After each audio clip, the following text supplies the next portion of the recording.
तो शुरू करते हैं। ग्रामीण भारत में सामाजिक वर्ग के बारे में पढ़ेंगे। इसमें मैं बता दूं आपको क्या क्या आपको पढ़ना होगा। फर्स्ट आपको इसमें भूपति के बारे में पढ़ना होगा। जो भूमि के स्वामी होते हैं उनको भूपति कहा जाता है। और खातेदार के बारे में पढ़ेंगे। उसके बाद कृषि व्यवसाय के बारे में पढ़ेंगे। जो किसान होते हैं, कृषि का कार्य करते हैं, तो कृषि व्यवसाय के बारे में पढ़ेंगे। और खेतीहर मजदूर के बारे में पढ़ेंगे। उसके बाद दस्तकार के बारे में पढ़ेंगे। तो आइए शुरू करते हैं। ग्रामीण भारत में सामाजिक वर्ग के बारे में और भूपति से स्टार्ट करते हैं। जैसा कि आपने पहले इस मतलब इसमें तो यही यहाँ तक बताया। यहाँ से पढ़ते हैं मेन से। अंग्रेजी शासन ने स्थानीय लोगों के विभिन्न प्रकार के भूमि बंदोबस्त जैसे कि स्थायी बंदोबस्त, रैयतवाड़ी बंदोबस्त तथा महलवाड़ी बंदोबस्त किए। किसने? अंग्रेजी शासन ने स्थानीय लोगों के विभिन्न प्रकार के जो भूमि बंदोबस्त, स्थायी बंदोबस्त और रैयतवाड़ी बंदोबस्त तथा महलवारी बंदोबस्त किए। स्थायी बंदोबस्त के अंतर्गत भूतपूर्व कर मतलब टैक्स संग्रहकर्ताओं अर्थात जमींदारों में से एक नए प्रकार के जमींदार उभरे। इस बंदोबस्त की शर्तों के अनुसार स्वामित्व का अधिकार जमींदारों को दे दिया गया। मतलब कह सकते हैं कि जो अधिकार दे दिया गया किसको? जमींदारों को दे दिया गया कि वो सारी चीज़ें कृषि से जो भी ज़मीनें से रिलेटेड जो भी बात होगी वो जमींदार हैंडल करेंगे। जमींदारों को दे दिया गया। इसके भूतपूर्व राज्य द्वारा भूमि को पट्टे के आधार पर नीलाम की जाती थी। मतलब कह सकते हैं राज्य के द्वारा जो भूमि का पहले भूमि को एक कोई हिस्सा भूमि का उसको पट्टा कहा जाता है। तो राज्य द्वारा भूमि को पट्टे के आधार पर नीलाम की जाती थी।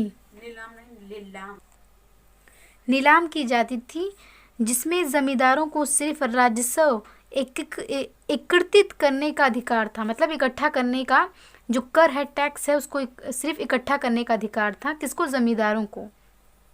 जो भी कर है किसानों से वो कौन इकट्ठा करेगा? जमींदार लोग इकट्ठा करेंगे। तो उनको ये अधिकार दे दिया गया। इस बंदोबस्त के बाद भूमि के वे स्थायी स्वामी अर्थात वंशानुगत स्वामी हो गए। कहीं न कहीं वो परंपरागत की बात की जाए तो कहीं ना कहीं वंशानुगत मतलब वंश से कह सकते हैं, शुरुआत से ही वो भूमि के स्वामी बन गए। जमींदार का एकमात्र कर्तव्य अंग्रेजी सरकार को निश्चित लगान का भुगतान करना था। सिर्फ एक ही काम था उनका कि वो सिर्फ जो कर होता था वो अंग्रेज़ों को दे दिया करते थे। उनका सिर्फ यही कर्तव्य होता था और उनकी यही ड्यूटी लगाई गई थी अंग्रेज़ों के द्वारा। तो निश्चित लगान का भुगतान करना था। नए प्रकार के भूस्वामी सभी व्यवहारिक उद्देश्यों के लिए भूपतियों के समान थे, जो जमींदारों के समान थे। जो नए भूस्वामी थे, जो नए कह सकते हैं नए प्रकार के जो भूस्वामी थे।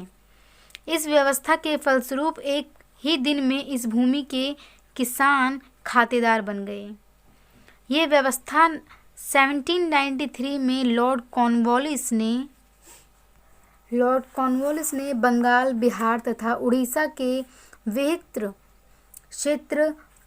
क्षेत्र तथा मद्रास के कुछ जिलों में आरंभ की थी। इसे बाद में उत्तर प्रदेश तथा बम्बई, पंजाब, सिंध आदि के भागों में इस व्यवस्था को प्रारंभ किया। तो कहीं ना कहीं लॉर्ड कॉर्नवालिस जो था उन्होंने ही बिहार, बंगाल, उड़ीसा के कई क्षेत्रों में इसे शुरू किया। और उसके बाद उत्तर प्रदेश में, फिर बम्बई में, फिर पंजाब में, फिर सिंध में आदि भागों में इस व्यवस्था को प्रारंभ किया। जमींदारी प्रथा ने एक ऐसे प्रकार के भूपतियों के वर्ग को जन्म दिया जो कि तब तक के भारतीय समाज में बिल्कुल नया था। भूमि स्वामित्व, जो भूमि के समझ लीजिए एक प्रकार से राजा, तो जिनके पास ज़्यादा भूमि होती है तो भूमि के स्वामित्व कहलाते हैं। भूमि स्वामित्व के अधिकार मिलने से इसे गिरवी रखने व बेचने का अधिकार को भी मान्यता मिली। किसे गिरवी भी रख सकते हैं और बेचने का अधिकार को भी कहीं ना कहीं मान्यता मिल गई। किसी जमींदार द्वारा निश्चित राजस्व को भुगतान न कर पाने की स्थिति में उनकी बड़ी बड़ी जागीरों के भागों की नीलामी हो जाती थी।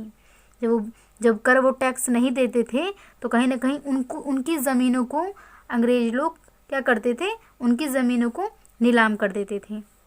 तो बड़े बड़ी जागीरों के भागों की नीलामी हो जाती थी। इस कारण भूपतियों के एक नए वर्ग ने प्रवेश किया जो कि मूलतः व्यापारी व साहूकार थे। अब जो भूपति थे, जो भूमि के स्वामी निकले, वो कौन निकले, एक नया वर्ग निकला, और जो कौन था, व्यापारी थे और साहूकार थे। वो वह जिन्होंने नीलामी में ज़मीन खरीदी थी, वह लोग भी आए जो नीलामी में ज़मीन जिन्होंने खरीदी थी, तो कहीं ना कहीं भूपति के रूप में वो सामने आए। आगे पढ़ते हैं। स्वामित्व का अधिकार पट्टे पर देने के अधिकार को भी मान्यता देता था। इस कारण छोटी जोतों की संख्या में बहुत वृद्धि हुई। कानूनों के कारण इस प्रकार की जोत हस्तांतरण हो गई, मतलब एक हाथ से दूर, मतलब कहीं ना कहीं ये आगे बढ़ती गई, एक हाथ से दूसरे हाथ में, तो कहीं ना कहीं इस प्रकार आगे बढ़ती गई। समय के साथ साथ भूमि देखते देखते साहूकारों, व्यापारियों व अनुपस्थित जमींदारों जैसे गैर खेतीहर, जिनके पास खेती नहीं होती है, गैर खेतीहर लोगों के हाथ में चली गई, जिनकी खेती में बहुत कम रुचि थी, उनके हाथों में चली गई। उनका मुख्य उद्देश्य जमीन से धन कमाना मात्र था। गैर खेतीहर वर्गों के हाथ में भूमि जाना केवल जमींदारी क्षेत्रों की विशेषता नहीं थी। इस प्रकार के परिवर्तन रैयतवाड़ी क्षेत्रों में भी हुए। रैयतवाड़ी मतलब होता है किसान, तो कहीं ना कहीं रैयतवाड़ी क्षेत्रों में भी हुए, जहाँ की स्वामित्व के अधिकार वास्तविक किसानों के हाथों में गए। तो कहीं ना कहीं जो वास्तविक जो अधिकार थे कहीं ना कहीं किसानों के हाथ में चले गए। आगे बढ़ते हैं। अब पढ़ते हैं भूपतियों के प्रकार कि भूपति कितने प्रकार के हैं। मोटे तौर पर दो तरह के भूपति थे। जो भूमि के स्वामी कह सकते हैं, बहुत बड़े वर्ग के कह सकते हैं, जो भूमि का स्वामी हो तो उसे कहते हैं भूपति। तो मोटे तौर पर दो प्रकार के भूपति थे। पहले बात की जाए तो जमींदार और तालुकदार होते थे, ऐसे कह सकते हैं पुराने जमींदार। तो जमींदार, तालुकदार तथा दूसरे प्रकार के जो थे वो साहूकार थे और व्यापारी थे, जो काफ़ी धनी थे। तो साहूकार और व्यापारी ये थे, दो प्रकार के थे। जमींदारी क्षेत्रों में भूमि स्वामित्व के इस प्रकार के अधिकार प्राप्त व्यक्तियों को मध्यस्थ कहा जाता था। किन्हें? जो जमींदारी क्षेत्रों में भूमि स्वामित्व मतलब जिनका कब्जा हो, कह सकते हैं कंट्रोल हो, तो भूमि स्वामित्व के इस प्रकार के अधिकार प्राप्त व्यक्तियों को मध्यस्थ कहा जाता था, बीच का कह सकते हैं मध्यस्थ कहा जाता था। अनेक प्रकार के ये मध्यस्थ अनेकों नामों से जाने जाते थे। तो जो बिचौलियों कह सकते हैं, इन्हें बिचौलिया भी कह सकते हैं, ये अनेकों नाम से जाने जाते थे। तालुकदार निम्न स्तरीय मध्यस्थ थे, जिन्हें बड़े जमींदार अपने स्वयं के जमींदारी अधिकारों के माध्यम से बनाते थे। बंगाल के कुछ भागों में जोतदार होते थे और ये पर्याप्त भूमि के स्वामी होते थे। इनके पास पर्याप्त भूमि होती थी तो ये उसके स्वामी होते थे, जोतदार। इन्हें भूमि सीधी जमींदार से मिलती थी। अब इनको जो जोतदार थे, इनको भूमि कहाँ से मिलती थी? सीधी इनसे जमींदारों से मिलती थी। ये लोग खातेदारों को आधे हिस्से पर ज़मीन देकर खेती करवाते थे। इस प्रकार जमींदारों के अधीन पाटनीदारों ने निश्चित शुल्क पर स्थायी पट्टे ले रखे थे। तो कह सकते हैं एक निश्चित शुल्क पर, एक निश्चित रकम पर कह सकते हैं इन्होंने पट्टे ले रखे थे। दूसरी ओर वह इजारदार थे जिनको किसी क्षेत्र का राजस्व ठेका पर दे दिया जाता था। तो कॉन्ट्रैक्ट किस कह सकते हैं, कोई ऐसे भी थे, उनको इजारदार कहा जाता था और वो कहीं ना कहीं एक क्षेत्र के ठेके पर ले लेते थे काम करवाने के लिए। आगे बढ़ते हैं। तो इसमें हमने पढ़ा भूपतियों के प्रकार, जिसमें किनके बारे में जाना? जमींदार, तालुकदार के बारे में जाना गया और साहूकार और व्यापारियों के बारे में जाना गया। आगे बढ़ते हैं भूमि सुधार तथा इसके परिणाम के बारे में। तो भूमि सुधार और उसके परिणाम कैसे थे? तो स्वतंत्रता के समय मध्यस्थों के वर्ग के पास भूमि के बहुत बड़े भाग थे। कब? स्वतंत्रता के समय, जब हम आज़ाद हुए तो स्वतंत्रता के समय मध्यस्थों, बिचौलियों कह सकते हैं, मध्यस्थों के वर्ग के पास भूमि के बहुत बड़े भाग थे तथा किसानों के पास या तो कोई ज़मीन नहीं थी या बहुत थोड़ी ज़मीन थी किसानों के पास। उस समय अत्यधिक आर्थिक असमानता थी, मतलब कह सकते हैं गरीबी ज़्यादा मात्रा में थी, कोई समानता नहीं थी, आर्थिक असमानता थी, जिसके कारण भारतीय समाज में सामाजिक व राजनीतिक असमानता हुई। अंततः भारत के स्वतंत्रता प्राप्ति के पश्चात गांधी जी, नेहरू और पटेल जैसे हमारे राष्ट्रीय नेताओं ने भूमि सुधारों पर बहुत जोर दिया, क्योंकि जो भूमि थी वो कहीं न कहीं किसी ज़मींदारों के पास इतनी बड़ी संख्या में थी कि, और किसी जो किसान थे या कोई भी गैर खेतिहर कह सकते हैं, जिनके पास खेती नहीं थी, तो उनके पास बिल्कुल नहीं थी। तो कहीं न कहीं बहुत बड़ी जागीर कहीं न कहीं एक ही व्यक्ति के पास होती थी। तो ये भूमि सुधार कानून लाया गया, जिसमें सभी को इतनी मात्रा में ज़मीनें दी गई। आगे बढ़ते हैं। भूमि सुधारों के प्रथम चरण का उद्देश्य जमींदारों जैसे मध्यस्थों को हटाना था।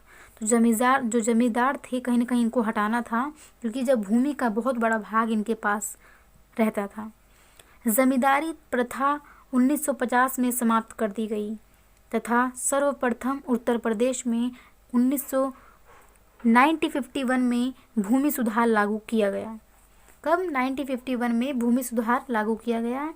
इसका उद्देश्य किसानों के साथ राज्य का सीधा संबंध स्थापित करना था।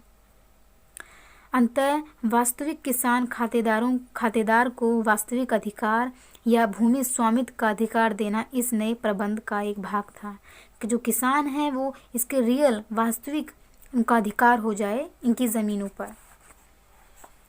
1950 में जमींदारी प्रथा की समाप्ति के अनेक परिणाम काफ़ी हुए। इसके फलस्वरूप नए वर्गों का गठन हुआ, नए वर्ग उभर कर आए।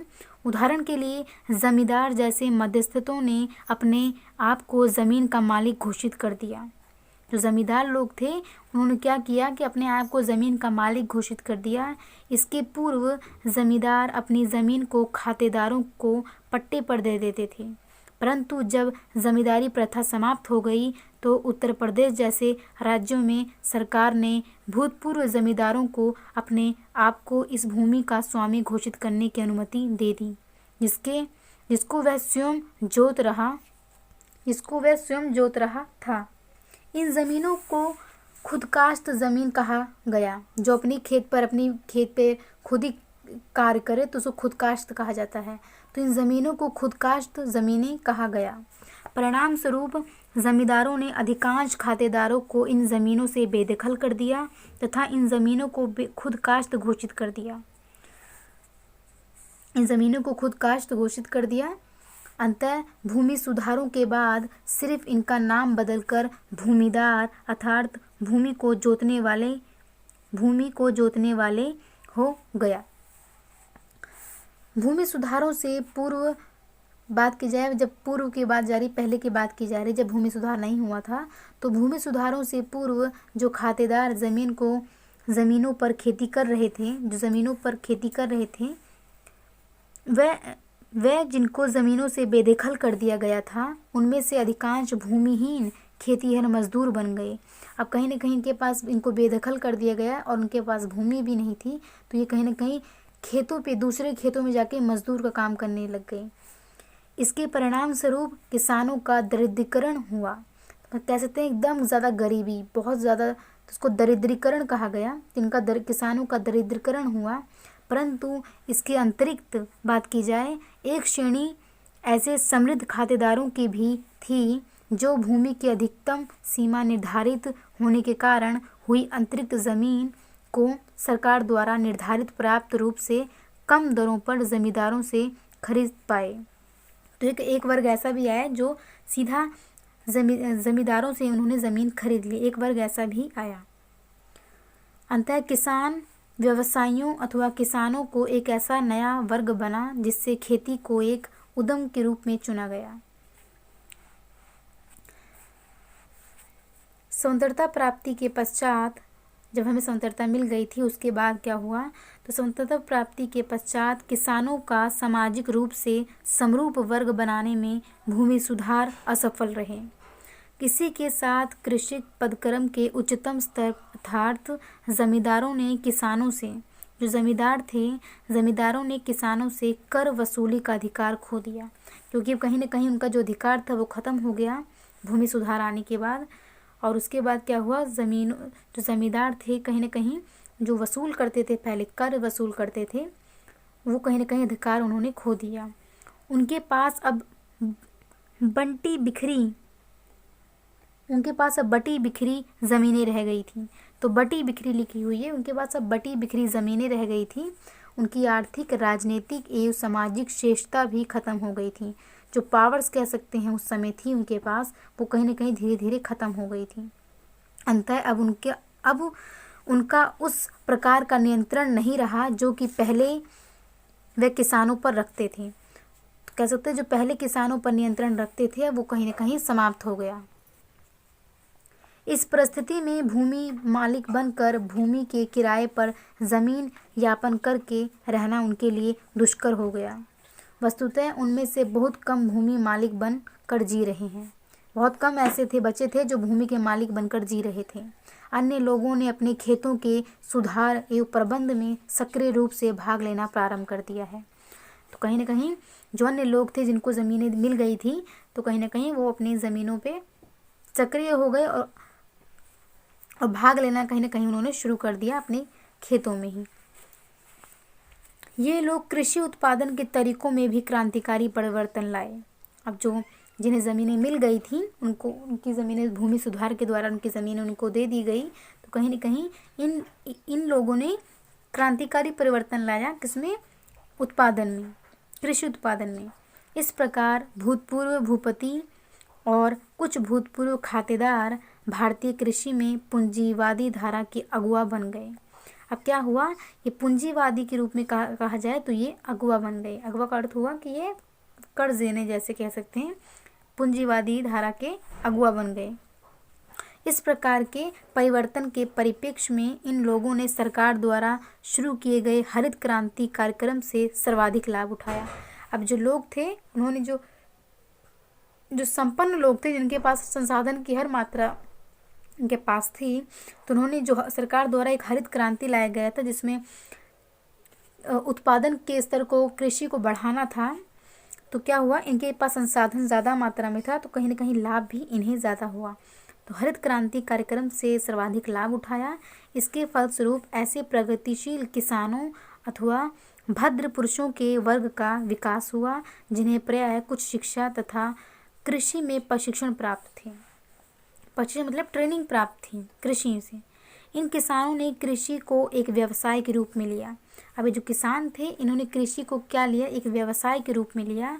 ये लोग अपना धन उन कृषि की फसलों में लगाते हैं जिनकी नगद कीमत अधिक होती है, अर्थात ये लोग नगद फसलें उगाते हैं, मतलब कीमती फसलें कह सकते हैं जिनका मार्केट में ज़्यादा चलन हो कह सकते हैं।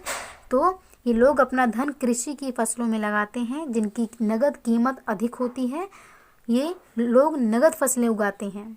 ये लोग विशेषज्ञ की रिपोर्ट पढ़ते हैं, मतलब बड़े बड़े जो विशेषज्ञ होते हैं किसी न किसी कृषि से रिलेटेड कोई भी वर्ग हो तो उनकी रिपोर्टें पढ़ते हैं एवं सर्वोत्तम बीज व खाद प्रयुक्त करते हैं कि कौन सबसे अच्छी खाद होगी, कौन सबसे अच्छे बीज होंगे।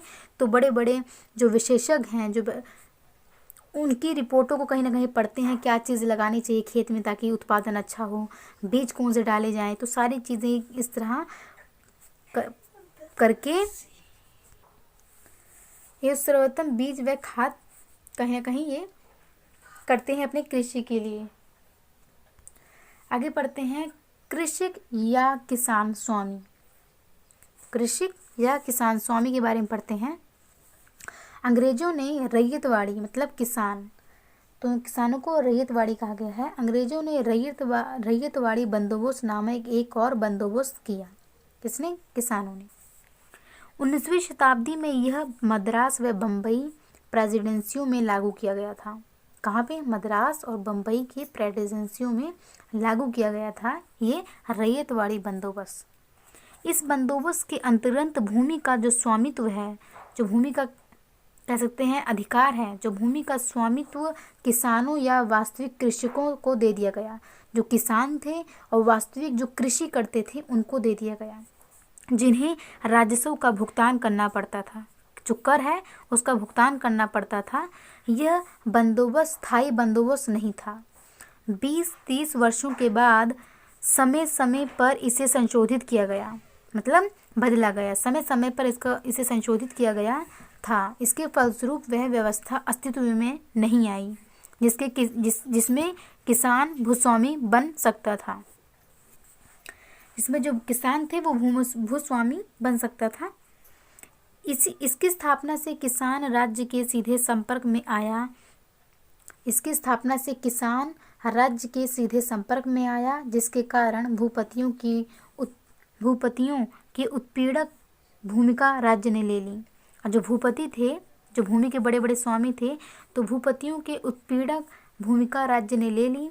रैयतवाड़ी बंदोबस्त ने कृषक के स्वामित्व के एक ऐसे वर्ग को जन्म दिया जो कि अत्यधिक भूस्वामित्व, अत्यधिक भू राजस्व, छोटी जोतों, अत्यधिक कर्जदारी के कारण आरंभ से ही निर्धनता का शिकार हो गया था। किसान स्वामियों में विभेदीकरण की प्रक्रिया काम कर रही थी। इस प्रक्रिया के तहत कुछ किसान सामाजिक आर्थिक पदक्रम में ऊपर की ओर बढ़े, परंतु अधिकांश अपने पहले ही स्थिति एवं स्तर से नीचे गिर गए। मतलब कह सकते हैं कुछ तो किसान बढ़े, ऊपर की ओर बढ़े, उनकी स्थिति थोड़ी बहुत अच्छी हुई, लेकिन कुछ किसान, अधिकांश किसान जो थे, ज़्यादा मात्रा में बात की जाए तो कहीं न कहीं वो और नीचे की तरफ चले गए। उनकी स्थिति जो है अच्छी नहीं हो रही, तो नीचे गिर गए। इनमें से अधिकांश खातेदार तथा यहाँ तक कि खेतीहर मजदूर बन गए, और कुछ जो किसान थे वो खातेदार बन गए अधिकांश, और अगर बात की जाए कुछ खेतीहर मजदूर बनकर रह गए। इससे यह पता चलता है कि वास्तविक किसानों के हाथ से बहुत बड़े पैमाने पर भूमि न केवल साहूकारों, व्यापारियों व अन्य के हाथों में चली गई, बल्कि किसान स्वामियों के उस वर्ग में भी चली गई जो धनी किसान बन गए थे। तो कहीं न कहीं उन लोगों के पास ज़्यादा मात्रा में ज़मीन चली गई जो या तो पहले से धनी थे, और या तो जो नए धनी किसान बन गए थे उनके पास कहीं न कहीं ये चीज़ चली गई, भूमि जो है कहीं न कहीं चली गई। जैसा कि इस इकाई में पहले बताया जा चुका है कि स्वतंत्रता प्राप्ति के बाद के काल में किसान स्वामियों की संख्या में वृद्धि हुई। ये सब जमींदारी समाप्ति उस समय जोतों पर अधिकतम सीमा निर्धारण तथा पारिवारिक मजदूरी जैसे कदमों के कारण हुआ। जमींदारों की भूमि की कीमत चुकाकर इन खातेदारों ने स्वामित्व के अधिकार प्राप्त कर लिए, जो अभी तक इन जमीनों पर किराएदार थे। इस विकल्प का लाभ केवल धनी खातेदार ही उठा सके। इसी प्रकार भूमि की अधिकतम सीमा निर्धारण के कारण अनेक लोगों ने भूमि पर स्वामित्व के अधिकार प्राप्त कर लिए। तो आप ध्यान सुन रहे होंगे तो आपको समझ में आ रहा होगा। आगे बढ़ते हैं। किसान स्वामी अतीत तथा वर्तमान दोनों में कभी समरूप श्रेणी के रूप में नहीं रहा। इनको मोटे तौर पर 3 श्रेणियों में बांटा जा सकता था। इन्हें किसानों को धनी, मध्यम और निर्धन किसान।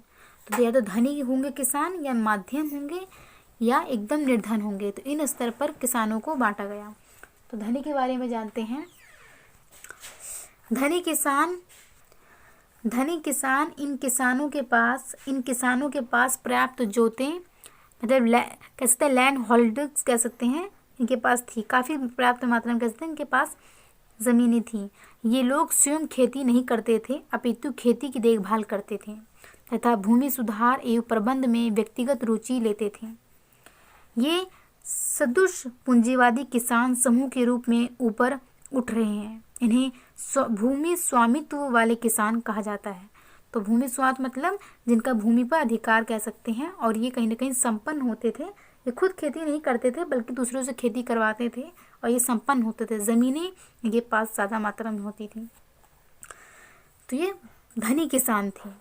माध्यम किसान की बात की जाए तो ये माध्यम आकार की जोतों के भूस्वामी थे। ये माध्यम प्रकार के थे, मतलब मीडियम।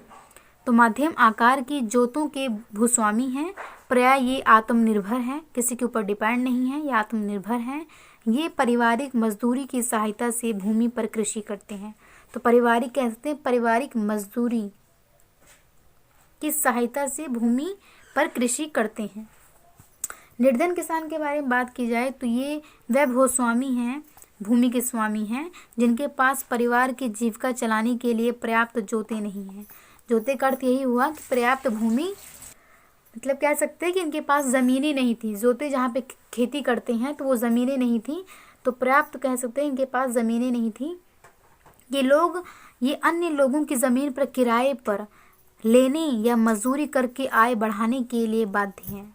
तो कहीं ना कहीं दूसरे की ज़मीनों पे काम करना, ये निर्धन किसान ही थे जो दूसरों की ज़मीनों पे जाकर काम करते थे।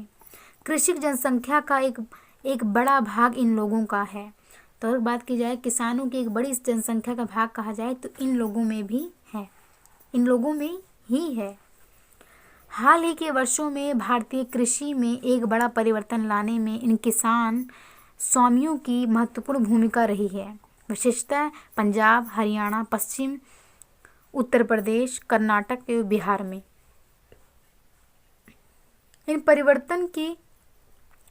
इस परिवर्तन को हरित क्रांति कहते हैं। इस परिवर्तन में इस प्रकार के किसानों की निर्णायक भूमिका रही है। हरित क्रांति के बारे में पढ़ते हैं कि हरित क्रांति में स्वतंत्रता प्राप्ति के बाद भारत में खाद्यान्न की भीषण कमी हुई। जो खाद्यान्न था कहीं ना कहीं भीषण कमी हुई। हरित क्रांति को इस समस्या को सुलझाने के रूप में देखा गया। नियोजित मतलब होता है प्लानिंग, नियोजित ग्रामीण विकास के अन्य सभी कार्यक्रमों की भांति 1960 के दशक में भारत ने हरित क्रांति प्रारंभ की। 1960 में कहीं न कहीं हरित क्रांति प्रारंभ की। इसने उच्च उपज किस्म कार्यक्रम, संघन कृषि विकास कार्यक्रम जैसे कार्यक्रम प्रारंभ किए। तो कहीं न कहीं इन जो कार्यक्रम थे इनका कहीं ना कहीं शुरू किया इन्होंने। आरंभ में ये कार्यक्रम उन कुछ चुने हुए क्षेत्रों में किए गए जो कि अधिकांशतः सिंचित थे। मतलब कह सकते हैं चुने हुए क्षेत्रों में ही ये कहीं ना कहीं हरित क्रांति के जो ये कार्यक्रम थे वहीं पर इसको लागू किया गया, वहीं पर चलाया गया, जो अधिकांशतः सिंचित थी। सिंचित का अर्थ हुआ कि पर्याप्त चीज़ें वहाँ पर थी, चाहे भूमि मात्रा, पानी, सारी प्रबंध कह सकते हैं, कोई भी चीज़ की कमी ना हो, वहाँ शुरू किया गया पहले। इस कार्यक्रम के अंतर्गत उर्वरकों व कीटनाशकों को पर्याप्त प्रयोग हुआ। नहरें अथवा जल पंपों की स्थापना आदि द्वारा सिंचित क्षेत्र में भी वृद्धि हुई। इसके साथ साथ पैदावार में महत्वपूर्ण वृद्धि हुई, जो कि शुरू में प्रयोगात्मक आधार पर आरंभ किया गया। ये कार्यक्रम पंजाब, हरियाणा तथा पश्चिम उत्तर प्रदेश में अत्यधिक सफल रहा। तो जो कार्यक्रम रहा कहाँ सफल रहा? पंजाब में, हरियाणा में और पश्चिम बंगाल में अत्यधिक सफल रहा, क्योंकि यहाँ पे वो सारे संसाधन मौजूद थे जो ज़रूरी थे। तो कहीं ना कहीं सारे संसाधन मौजूद होने के कारण हरित क्रांति जो उर्वरक उत्पादन बढ़ाना था वो कहीं ना कहीं यहाँ पे सफल रहा। इस प्रकार देश के इन भागों में कृषि के उन्नत तरीके खेती के सामान्य प्रतिरूप बन गए हैं। इससे भी आगे मशीनीकरण अर्थात कृषि के आधुनिक तरीकों का दौर शुरू हुआ। इसका प्रमाण ट्रैक्टर, टीलर, थ्रेशर के बढ़ते प्रयोगों से मिलता है। तो कहीं ना कहीं धीरे धीरे यह बढ़ता चला गया। इस प्रकार के विकास के भीषण सामाजिक परिणाम हुए। अब सामाजिक परिणाम क्या हुए? कृषि संरचना की अंतर्निहित सामाजिक आर्थिक असमानता और अधिक सदृढ़ हो गई। जो असमानता थी इसमें, अब इसमें असमानता भी देखने को मिलेगी। क्यों? ये जो असमानता है और अधिक कह सकते हैं मजबूत हो गई। इस कारण ज़मीन कुछ लोगों के हाथों से संकेंद्रित हो गई। इसके साथ ग्रामीण निर्धनता भी बढ़ी। निर्धनों में खेतीहर मजदूर, भूमिहीन ग्रामीण प्रमुख रहे। तो कहीं ना कहीं जो खेतीहर थे, दूसरे खेत पे काम करते थे, और जो मजदूर थे, भूमिहीन थे, जिनके पास भूमि नहीं थी, उनकी संख्या कहीं ना कहीं ज़्यादा बढ़ गई, क्योंकि कहीं ना कहीं ये जो लाभ मिल रहा था हरित क्रांति का, ये संपन्न लोगों को ही मिल रहा था, जिनके पास संसाधन की सभी चीज़ें मौजूद थी, और उन वर्गों को नहीं मिल रहा था जिनके पास संसाधन नहीं था। तो कहीं ना कहीं ये एक हाथ में चली गई। तो वही बात कहा गया है इसमें, इस कारण ज़मीन कुछ लोगों के हाथों में संकेंद्रित हो गई। इसके साथ ग्रामीण निर्धनता बढ़ी। निर्धनों में खेतीहर, मजदूर, भूमिहीन ग्रामीण प्रमुख हैं। भारत में विभिन्न भागों में वर्तमान भूपतियों ने अपने हितों की रक्षा हेतु संगठन बना लिया। अब बड़े बड़े जो भूस्वामी थे, अपने लाभ के लिए उन्होंने संगठन बना लिया। इनमें से कुछ संगठन, उदाहरण की बात की जाए तो इसमें से कुछ संगठन की बात की जाए तो अखिल भारतीय किसान सभा, भारतीय किसान यूनियन, क्षेत्राधिकारी संगठन आदि, ये सारे संगठन हैं जो वर्तमान भूपतियों ने अपने हितों की रक्षा के हेतु संगठन बना लिया था। तो ये सारे ऐसे जैसे अखिल भारतीय किसान सभा, भारतीय किसान यूनियन और क्षेत्राधिकारी संगठन आदि। भारत के कुछ भागों में इस प्रकार के संगठन अंग्रेजी काल में ही प्रारंभ हो गए थे। उदाहरण के लिए बंगाल, बिहार उड़ीसा की जमींदार सभा। ऐसे संगठनों के छत्र तले किसानों ने भारत के राष्ट्रीय आंदोलन में भाग लिया। सामान्यतः किसानों की सभी श्रेणियां इन संगठनों की सदस्य हैं, परंतु इन संगठनों पर प्रभुत्व धनी किसानों की है। तो कह सकते हैं भाग सभी किसानों ने लिया इसमें, लेकिन इस पर जो एक शक्ति कह सकते हैं, बड़ी शक्ति जिसका प्रभुत्व होता है, वो किनका था? धनी किसानों का था। इन संगठनों पर प्रभुत्व धनी किसानों की है, और वे ही इनका नेतृत्व करते हैं। तो जो धनी किसान है, कहीं ना कहीं वो ही इसके लीडरशिप हैं, लीडर वही होते हैं, धनी किसान ही होते हैं। तो इसका जो बागडोर वही लोग संभालते हैं, धनी लोग ही। आगे पढ़ते हैं, खातेदार के बारे में पढ़ेंगे। जमींदारी बंदोबस्त के सर्जन ने अंग्रेजों से पूर्व के भारत के भूस्वामी किसानों को खातेदार वर्ग में परिवर्तित कर दिया गया। कैसे? जमींदारी जो थी, जो जमींदारी बंदोबस्त कह सकते हैं, जमींदारी बंदोबस्त के सर्जन ने अंग्रेजों से पहले भारत के जो भूस्वामी किसानों को खातेदार वर्गों में बदल दिया। जो भूमि स्वामी थे, किसान थे और भूमि के स्वामी थे, उन्हें किस में बदल दिया? खातेदार के रूप में बदल दिया, परिवर्तित कर दिया गया। जमींदारों ने खातेदारों से असाधारण रूप से उच्च लगान, रेंट लेने की प्रथा प्रारंभ की। किसने? जमींदारों ने जो खातेदारों से असाधारण रूप से, मतलब बहुत बड़ी मात्रा में कह सकते हैं, असाधारण रूप से उच्च लगान लेना प्रथा प्रारंभ की। जो लोग इसका भुगतान नहीं कर पाए, उन्हें ज़मीनों से बेदखल करके ये ज़मीनें उन लोगों को दे दी गई जो ज़्यादा लगान देने को तैयार थे। यही प्रथा उन जागीरों में प्रचलित थी जो कि जमींदारों द्वारा पट्टे पर ले ली जाती थी।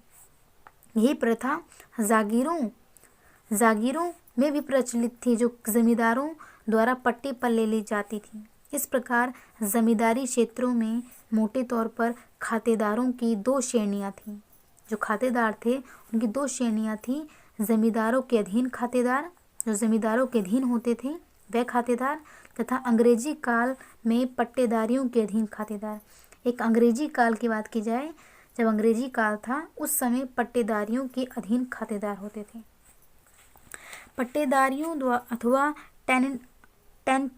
टेंथ्योधारियों के अधीन खातेदार इस प्रकार उप खातेदार थे। मतलब इनसे भी बड़े उप खातेदार थे। निसंदेह उन उप खातेदारों के अधीन बंगाल में अनेक प्रकार के खातेदार भी बन गए थे।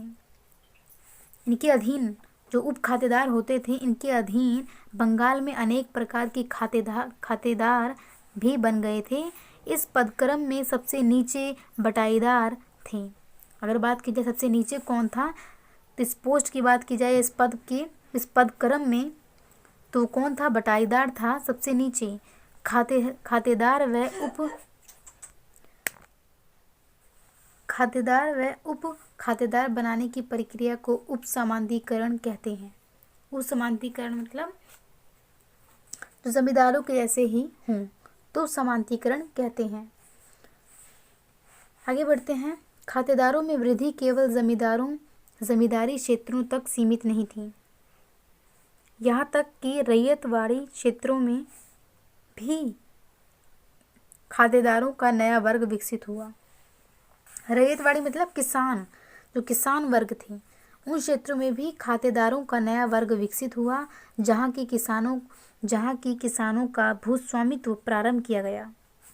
ये लोग मूलतः उन भूस्वामियों में से थे, उन भूमि के स्वामियों में से थे जिनकी भूमि समय के साथ साथ साहूकारों व अन्य के हाथों में चली गई थी। तो वे कह सकते हैं ये वो साहूकार थे जो समय के साथ साथ इनकी जो भूमि है कहीं न कहीं साहूकारों के पास चली गई थी। विभिन्न क्षेत्रों में खातेदारों के हितों की सुरक्षा के लिए समय समय पर कानून पारित किए गए। किनकी सुरक्षा के लिए? खातेदारों के हितों की सुरक्षा के लिए समय समय पर कानून पारित किए गए। इससे खातेदारों की संपन्न श्रेणी का कुछ बचाव तो हुआ, परंतु खातेदारों की निम्न निर्धन श्रेणी असुरक्षित रही। तो कह सकते हैं जो निम्न वर्ग की जो श्रेणी थी वो असुरक्षित रही, और वैसे बात की जाए तो काफ़ी बचाव हुआ। खातेदारों की संपन्न श्रेणी का काफ़ी बचाव हुआ, परंतु अगर बात की जाए निम्न श्रेणी की तो उनका असुरक्षित रहे, क्योंकि जो निर्धन लोग थे उनका इतना स्वामित्व नहीं था। जो धनी लोग थे उनकी ज़्यादा चलती थी। आगे बढ़ते हैं। स्वतंत्रता के समय खातेदारों की अनेक श्रेणियां थीं। स्वतंत्रता के समय की बात की गई है, खातेदारों की अनेक श्रेणियां हो गई। अब मोटे तौर पर इन्हें खातेदार, उप खातेदार, बटाईदार आदि में वर्गीकृत किया गया, बांट दिया गया इन खातेदारों को। पहले खातेदार, फिर उप खातेदार, फिर बटाईदार में इन्हें बांट दिया गया। जमींदारी क्षेत्रों में निसंदेह जमींदारों तथा वास्तविक किसानों के मध्य अनेक श्रेणियां थीं। अब जमींदारों में भी और जो वास्तविक किसान थे उनके मध्य भी अनेक श्रेणियां थीं। सर्वोपरि बात यह थी कि खातेदारों के पास भूमि पर खेती करने के अधिकार थे, इन्हें निकाला नहीं जा सकता था। उप खातेदार के टेन्योर के कुछ सुरक्षित अधिकार थे, इनके पास कुछ सुरक्षित अधिकार थे, परंतु इन्हें निकाला जा सकता था। दूसरी ओर बटाईदार के पास टेन्योर की सुरक्षा नहीं थी। अब टेन्योर की सुरक्षा नहीं थी बटाईदार के पास, तथा वह भूपतियों की दया पर निर्भर थे। अब कहीं न कहीं जो भूपति होते थे इनकी दया पर निर्भर थे। ये लोग खेती करते थे तथा फसल का आधा हिस्सा ही अपने पास रखते थे। तो फसल का आधा हिस्सा ही अपने पास रखते थे। इसमें हमने खातेदार के बारे में पढ़ा। अब आगे पढ़ते हैं खातेदारी सुधार। खातेदारी सुधार में क्या हुआ? खातेदारी सुधार भूमि सुधार कार्यक्रम का एक महत्वपूर्ण अंग बन गए। सुधारों के अंतर्गत लगान की नियमितता, मतलब रेंट कह सकते हैं, उसकी एक नियत कर दिया गया। नियमितता, टेंगोर की सुरक्षा, खातेदार का भूमि पर स्वामित्व के प्रावधान थे, परंतु कार्यक्रम व इसके क्रियान्वयन में अनेक कमियों के कारण भूमि सुधार में अधिक सफलता नहीं मिली। तो कह सकते हैं जो कार्यक्रम थे और जो भी कमियां थी, कहीं ना कहीं जो भूमि सुधार लागू किया गया उसमें कई कमियों के बाद इसमें सफलता नहीं मिली। निसंदेह सुधार के लाभ खातेदार वर्ग के धनी लोगों को मिला। अब जो धनी लोग थे खातेदार वर्ग में, तो उन लोगों को ही लाभ मिला। इन्हें उन क्षेत्रों में भी स्वामित्व के अधिकार मिल गया, मतलब कह सकते हैं उनका उस क्षेत्रों में भी अधिकार मिल गया जहाँ की जमींदार ने भूमि को स्वयं के द्वारा खेती के लिए नहीं लिया था, अर्थात खुद का जमीन के अतिरिक्त जमीन पर, मतलब खुद की ज़मीन पर तो वो कार्य करते थे, लेकिन अपनी ज़मीन को छोड़कर दूसरी ज़मीन पर भी कहीं न कहीं इनका अधिकार हो गया। उप खातेदारों को भी कुछ सीमा तक लाभ मिला। अब जो उप खातेदार थे इनको भी कुछ सीमा तक ही लाभ मिला, पूरा नहीं, क्योंकि अब वह खेती करने के अधिकार को प्राप्त कर सकते थे, क्योंकि अब खेती वह कर सकते थे और उन्हें अधिकार प्राप्त कर लेते, और कुछ परिस्थितियों में वह इस प्रकार के स्वामित्व के अधिकार में भी परिवर्तित कर सकते थे। तो कह सकते हैं कुछ परिस्थितियों में वे इस अधिकार को स्वामित्व के अधिकार में भी बदल सकते थे। मतलब कह सकते हैं कि उनका जो अधिकार था उसको वो, जो उनका एक तरह से एक पावर थी उनके पास, उसको वो बदल सकते थे। आगे बढ़ते हैं। संक्षिप्त में बताया गया है, खातेदारी सुधार कार्यक्रम के कारण खातेदारों व उप खातेदारों के धनी लोग किसान भूस्वामियों में परिवर्तित हो गए। अब जो खातेदार थे और ये उप खातेदार हैं, किसमें जो धनी किसान थे ये किस में बदल गए? किसान भूस्वामियों में परिवर्तित हो गए, बदल गए। दूसरी ओर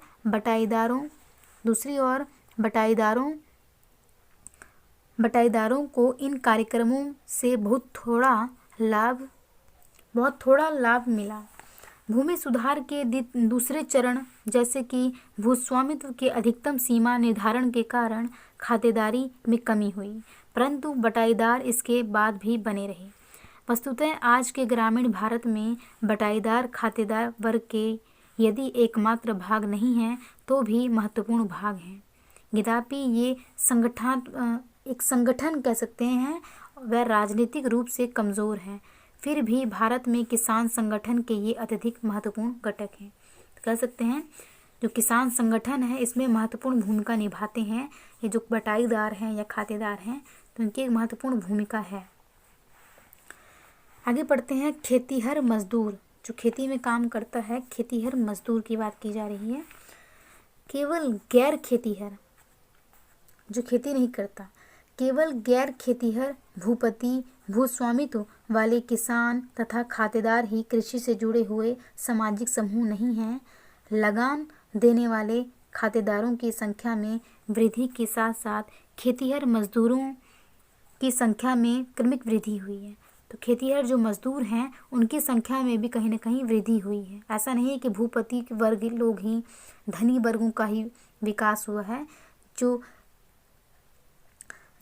भूमि पे जो दूसरे खेतों में जाके काम करते हैं, कहीं ना कहीं जो कहते हैं मजदूर हैं, उनकी भी संख्या में वृद्धि हुई है।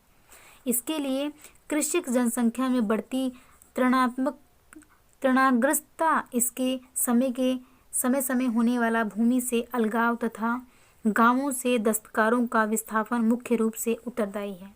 लोग जो गांवों से शहरों की ओर चले जाते हैं कार्य करने के लिए, ये भी एक मुख्य कारण कह सकते हैं कि कृषि जो है कहीं ना कहीं अब कृषि में जो जनसंख्या है वो कहीं ना कहीं अब कर्जदार में कह सकते हैं, ऋणात्मक कह सकते हैं, इसमें कर्ज में डूब जाते हैं और कहीं ना कहीं इसी के बाद वो कहीं ना कहीं बाहर कार्य करने के लिए चले जाते हैं और उनकी जो स्थिति होती है वो खेती से कहीं ना कहीं अलग हो जाती है। तो कहीं ना कहीं उनका विस्थापन हो जाता है। खेतीहर मजदूर मोटे तौर पर 3 प्रकार के थे। वे अभी भी हैं। कुछ के पास जमीन के छोटे टुकड़े का भूस्वामित्व था, मतलब छोटे टुकड़े का वो भूमि के स्वामी थे। कुछ किसान वह इसके साथ साथ ये अपना श्रम बेचकर, मतलब अपनी मेहनत,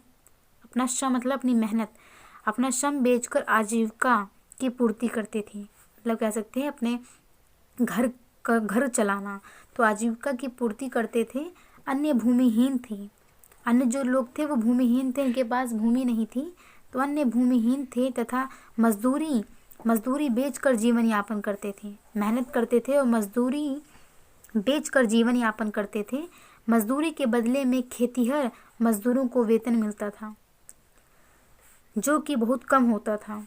उनके जीवन यापन की स्थिति असंतोषजनक थी, मतलब बहुत ही कह सकते हैं बहुत ही बेकार थी उनकी जो स्थिति थी उनके जीवन यापन की, क्योंकि जो वेतन मिलता था खेतीहर मजदूरों को दूसरे खेतों में जाके जो काम करते थे तो बहुत कम होता था। प्राय इन्हें मजदूरी वस्तुओं अर्थात धान, गेहूँ और दालों जैसे अनाज के रूप में मिलती थी। इस प्रकार ये दूसरे खेतों में काम करने चले जाते थे जो धनी वर्ग होते थे, तो कहीं ना कहीं इनको मजदूरी में क्या मिलता था, तो उन्हें धान दे दिया जाता था या गेहूँ दे दिया जाता था, तो कहीं और दाल दे दिया जाता था, तो कहीं ना कहीं मजदूरी के रूप में इन्हें ये चीज़ें मिलती थी। कभी कभी इन्हें वस्तुओं के स्थान पर नगद वेतन भी मिलता था, तो कभी कभी इन्हें पैसा भी मिलता था वस्तुओं को छोड़कर। इन वेतनों के भुगतान के लिए एक प्रमाणिक पैमाना प्रयुक्त होता था। वस्तुतः नगद मजदूरी के साथ साथ वस्तुओं के रूप में मजदूरी दे दी जाती थी। तो कहीं ना कहीं वस्तुओं के रूप में और नगद, इस पर दोनों प्रकार की मजदूरी इन्हें दे दी जाती थी, जो भी लोगों के लिए पर्याप्त होता था, जितना भी वो दे सकते थे तो वो इस प्रकार मजदूरी देते थे। देश के अनेक भागों में दूसरे प्रकार की मजदूरी प्रचलित है। इनकी प्रस्तुति लगभग बंधुआ या अर्ध बंधुआ मजदूरी की होती थी। इस प्रकार बंधुआ मजदूरी होती थी, कहीं ना कहीं उसी प्रकार इनकी स्थिति थी। या तो बंधुआ या तो अर्ध बंधुआ, मतलब आधा, समझ लीजिए कि थोड़ा बहुत ही मैच, तो कहीं ना कहीं उस प्रकार की मजदूर की होती थी। गुजरात में दुबला व हाली, तमिलनाडु में पड़ियल भारत में प्रचलित बंधुआ मजदूरी के उदाहरण हैं। ये जो बंधुआ मजदूरी कह सकते हैं उसके उदाहरण दिए गए हैं। गुजरात में इन्हें दुबला व हाली कहते हैं, तमिलनाडु में इसे पड़ियल कहते हैं और भारत में इसे प्रचलित बंधुआ मजदूरी के कुछ उदाहरण हैं। ये कुछ भागों में आज भी इस प्रकार की मजदूरी पाई जाती है। तो उसमें वही बात की गई है, कुछ भागों में भी ये मजदूरी पाई जाती है। स्वतंत्रता के पश्चात भारत में भूमि सुधार कार्यक्रमों ने खेतिहर मजदूरों की स्थिति सुधारने के लिए कुछ भी नहीं किया। निस्संदेह सरकार ने इन्हीं सहकारी स्तर पर बंजर भूमि तथा प्रकृति से पुनः प्राप्त नई भूमि पर बसाने का प्रस्ताव किया है। भारत में बंधुआ मजदूरी 1972 में कानूनी रूप से समाप्त कर दी गई थी, बंधुआ मजदूरी को, तथा सरकार एवं स्वयंसेवी संस्थाओं, जो खुद की संस्थाएं थी, सरकार द्वारा एवं खुद की जो संस्थाएं थी, स्वयंसेवी संस्थाएं बंधुआ मजदूरों का पता लगाने व उन्हें पुनर्वासित करने का कार्य गंभीरता से कर रही थी। भूमि सुधार कार्यक्रमों के कारण खेतिहर मजदूरों की संख्या में प्राप्त वृद्धि हुई। भूपतियों द्वारा स्वयं खेती करने के लिए भूमि की पुनः प्राप्ति तथा खातेदारों का उनके टेन्योर से बेदखल कर देना इसके प्रमुख कारक हैं। यह प्रक्रिया हरित क्रांति के कारण और तेज हो गई थी। हरित क्रांति के अनुरूप क्रय विक्रय तथा खातेदारों के बेदखल कर देने के कारण बड़े फार्मा ने भूमि के संकेंद्रीकरण का मार्ग प्रशस्त किया। इस प्रक्रिया से खेतिहर मजदूरों की संख्या और बढ़ गई। इसके साथ साथ कृषक मजदूरों की जनसंख्या बहुत कम मात्रा में उद्योगों की ओर जा रही थी। जो कृषक मजदूर थे, जो उनकी जो जनसंख्या थी कहीं ना कहीं बहुत कम मात्रा में उद्योगों की ओर जा रही है। अंततः देश के अधिकांश भागों में खेतिहर मजदूरों की सामाजिक व आर्थिक स्थिति में क्रांतिकारी परिवर्तन आने की बहुत कम संभावना है। निस्संदेह सरकार ने इनके हितों की रक्षा हेतु कुछ कदम उठाए हैं। एक और बंधुआ मजदूरी की समाप्ति तथा न्यूनतम वेतन संरचना के लिए कानूनी तथा दूसरी ओर रोजगार देने वाले कार्यक्रम इस बात के प्रमाण हैं कि सरकार जो है कहीं ना कहीं लाभ देती है। कहीं ना कहीं यूँ कह सकते हैं, सिस्टम कह सकते हैं, जिस प्रकार बात करूँ मैं, जिस प्रकार रोजगार और ऐसी बहुत सी चीज़ें हैं जो सरकार लाती है, पर क्या का मुख्य कारण है कि गरीबी अभी भी दूर नहीं हो रही। ये भी एक मुख्य कारण है। अगर इस पर प्रश्न लगाया जाए कि क्या कारण है कि जो गरीबी है कहीं ना कहीं दूर नहीं होती सरकार द्वारा इतने कदम उठाने के बाद भी, तो वही इसमें बात की गई है। सरकार काफ़ी इस प्रकार उन्होंने बंधुआ मजदूरी समाप्त की, न्यूनतम वेतन संरचना के लिए कानून तथा दूसरी ओर रोजगार देने वाले कार्यक्रम इस बात के प्रमाण है। इसका यही अर्थ हुआ कि सरकार अपने कार्य कर रही है, रोजगार जैसे प्रदान करना, परंतु ये कदम अधिक प्रभावी सिद्ध नहीं हुए हैं। इसमें यह भी बात कही गई है कि जो कदम है ये प्रभावी सिद्ध नहीं हुए हैं। खेतिहर मजदूर ग्रामीण समाज के सबसे कमज़ोर भाग हैं। जो खेतिहर मजदूर हैं ये समाज के सबसे कमज़ोर भाग हैं, स्थिति सबसे दयनीय कह सकते हैं। आगे पढ़ते हैं कारीगर के बारे में। ग्रामीण क्षेत्रों में कारीगरों का वर्ग ग्रामीण समुदाय का एक अभिन्न अंग है। कौन? कारीगर वर्ग ग्रामीण समुदाय का एक अभिन्न अंग है। ये लोग प्राचीन समय से अस्तित्व में हैं तथा भारतीय गांव की आत्मनिर्भर छवि बनाने में योगदान देते हैं। ये जो कारीगर होते हैं ये बहुत पहले से हैं, बहुत प्राचीन समय से हैं, जो गांव में रहकर ही गांव में कार्य करते हैं और ये कहीं ना कहीं गांव को आत्मनिर्भर बनाने में योगदान देते हैं। जैसे बढ़ई, बढ़ई, लोहार, कुम्हार आदि इनमें से कुछ उदाहरण हैं। ये गांव में रह के ही गांव में कार्य करते हैं और गांव के विकास में ही इन कारीगरों के परिवार सभी गांव में नहीं होते थे और जजमानी प्रथा के अंतर्गत प्रायः इन व्यावसायिक जातियों का एक परिवार एक से अधिक गांवों की सेवा करता था। तो कह सकते हैं इनके जो परिवार थे एक से अधिक गांवों की सेवा करता था। अंग्रेजों से पूर्व के काल में थोड़ी बहुत सामाजिक गतिशीलता तो विद्यमान थी। अंग्रेजों से पहले बात की जाए तो सामाजिक गतिशीलता थी, परंतु सामान्यतः इन कारीगर जातियों में विशेष परिवर्तन नहीं आया। इनकी स्थिति थोड़ी बहुत तो बदली, लेकिन पूरी तरह से नहीं बदली। भारत में अंग्रेजों के आगमन के कारण जब भारत में अंग्रेज लोग आए, कारीगर जातियों के इस अपेक्षाकृत स्थिर अस्तित्व में क्रांतिकारी परिवर्तन हुआ। तो कहीं ना कहीं जो कारीगर जातियां थीं इनमें कहीं ना कहीं इनमें काफ़ी परिवर्तन आया। भारतीय अर्थव्यवस्था अंग्रेजी व्यापार एवं उद्योग के हितों के अधीन हो गई। तो कहीं ना कहीं जो भारतीय अर्थव्यवस्था थी, जो कारीगर थे, वो कहीं ना कहीं किसके अधीन हो गई? अंग्रेजों के अधीन हो गई।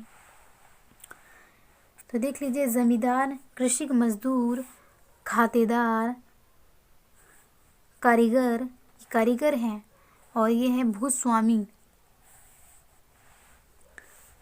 कृषिक। अंग्रेजी शासन में ग्रामीण कारीगरों व दस्तकारों को जबरदस्त धक्का पहुंचा। किन्हें? जो ग्रामीण के कारीगर थे और जो दस्तकारी थे, इन्हें काफ़ी धक्का पहुंचा अंग्रेजी शासन में। ये लोग अंग्रेजी उद्योगों द्वारा विविध पैमाने पर उत्पादित माल से प्रतिस्पर्धा नहीं कर सके। इससे अंग्रेजी जो माल था उससे ये कंपटीशन नहीं कर पाए, क्योंकि कहीं ना कहीं वो मशीन से चलते थे, ये हाथों से बनाते थे, तो कहीं ना कहीं कंपटीशन नहीं कर सके। यह माल मशीन निर्मित तथा सस्ता था, मशीन द्वारा बनाया जाता था अंग्रेजों का माल और सस्ता था। उदाहरण के लिए वस्त्रों के क्षेत्र में, कपड़ों की बात की जाए तो वस्त्रों के क्षेत्र में भारतीय कारीगर अत्यधिक निपुण थे। वस्त्रों में अत्यधिक निपुण थे, अच्छे थे। आज भी हमें ढाका में बना बहुत बढ़िया किस्म का कपड़ा, ढाका अब बांग्लादेश में है, तो ढाका मलमल की प्रशंसाएं सुनने को मिलती हैं, प्रशंसा कह सकते हैं, सुनने को मिलती हैं। अंग्रेजी प्रभाव तथा विविध पैमाने पर उत्पादित कपड़े के कारण भारतीय वस्त्र उद्योग को गहरा धक्का लगा। अंततः भारतीय कारीगरों द्वारा उत्पादित माल की मांग कम हो गई। ये कारीगर बुरी तरह से प्रभावित हुए तथा इनमें से अधिकांश इतने निर्धन हो गए, इतने गरीब हो गए कि इन्हें पुनः खेती की ओर लौटना पड़ा। अब जो अपना कार्य करते थे, ये कहीं ना कहीं इन्हें दोबारा खेती की ओर लौटना पड़ा, क्योंकि इनकी जगह कहीं ना कहीं मशीनों ने ले ली थी। इस कारण खेतों में मजदूरी की बहुतायत हो गई, जो खेती के लिए उपयोगी सिद्ध होने की अपेक्षा हानिकारक सिद्ध हुई, क्योंकि कहीं ना कहीं बहुत बड़ी संख्या में लोग खेतों में कार्य करने लगे, मजदूरी करने लगे और कहीं ना कहीं इनकी जनसंख्या ज़्यादा हो गई। ग्रामीण कला एवं दस्तकारी के विनाश के परिणाम स्वरूप ग्रामीण अर्थव्यवस्था का औद्योगिकरण नहीं हुआ, क्योंकि जो ग्रामीण कला थी और दस्तकारी कह सकते हैं, जो हाथ से चीज़ें बनाई जाती थी, कहीं ना कहीं उसका औद्योगिकरण नहीं हो पाया, वो बढ़ नहीं पाया। स्वतंत्रता के पश्चात भारतीय सरकार ने कारीगरों की स्थिति सुधारने के लिए अनेक कदम उठाए। कब? स्वतंत्रता के बाद जो भारतीय कारीगर थे उनकी स्थिति सुधारने के लिए कई कदम उठाए गए। नए कुटीर उद्योग स्थापित किए गए, ऋण सुविधाएं प्रदान की गई, जैसे कहते हैं लोन, तो वो सुविधाएं प्रदान की गई तथा इनकी योग्यताओं को राष्ट्रीय पुरस्कार के रूप में मान्यता दी गई।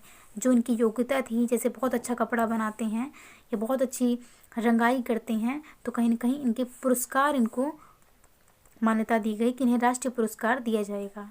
इनके उत्पादनों को शहरी बाजार तक लाने के लिए यातायात सुविधाएं भी दी गई, ताकि अपना सामान जो है शहरों में भी ला सकें। परंतु ग्रामीण क्षेत्रों में दस्तकारों व कारीगरों का वर्ग समरूप नहीं है। समरूप का अर्थ है कि बिल्कुल समान नहीं है दस्तकारों का। ग्रामीण क्षेत्रों में दस्तकारों का व कारीगरों का जो वर्ग है वो समरूप नहीं है। इनके स्वयं के समूह में कुछ अत्यधिक निपुण हैं तथा कुछ अर्ध निपुण हैं। मतलब कह सकते हैं एक तो बहुत अच्छे हैं और कुछ अर्ध हैं, मतलब कुछ कम हैं तथा कुछ कम निपुण हैं अतः इन सभी को सामाजिक रूप से एक वर्ग में नहीं रखा जा सकता, परंतु इनके व्यवसाय के कारण इन्हें मोटे तौर पर एक वर्ग माना जा सकता है कि एक वर्ग है मोटे तौर पर। फिर भी दक्षिण भारत के कुछ भागों में कुछ हद तक संगठित होने के सिवाय यह वर्ग बहुत हद तक असंगठित है। मतलब असंगठित मतलब यही हुआ कि संगठन तौर पे नहीं, असंगठित है। सामूहिक सौदेबाजी के लिए एक प्रभावी संगठन विकसित करने के अवसर भी इनके लिए बहुत कठिन व असंभव प्रतीत होते हैं। तो कह सकते हैं जो ये संगठन है इनका, जो प्रभावी संगठन है इनका, वो विकसित नहीं, प्रभावी संगठन विकसित करने के अवसर भी इनके लिए बहुत कठिन है, क्योंकि कहीं ना कहीं ये संगठन नहीं बना पाते और धीरे धीरे कहीं ना कहीं बिखर भी जाते हैं। किन्हीं लोगों को लाभ भी हो जाता है जो संगठन बना के कार्य करते हैं, अब किन्हीं वर्गों को लाभ नहीं होता। तो आज के लिए इतना ही रखते हैं। नेक्स्ट हम यहाँ से करेंगे शहरी भारत में सामाजिक वर्ग के बारे में पढ़ेंगे। तो आज के लिए इतना ही। Thank you so much.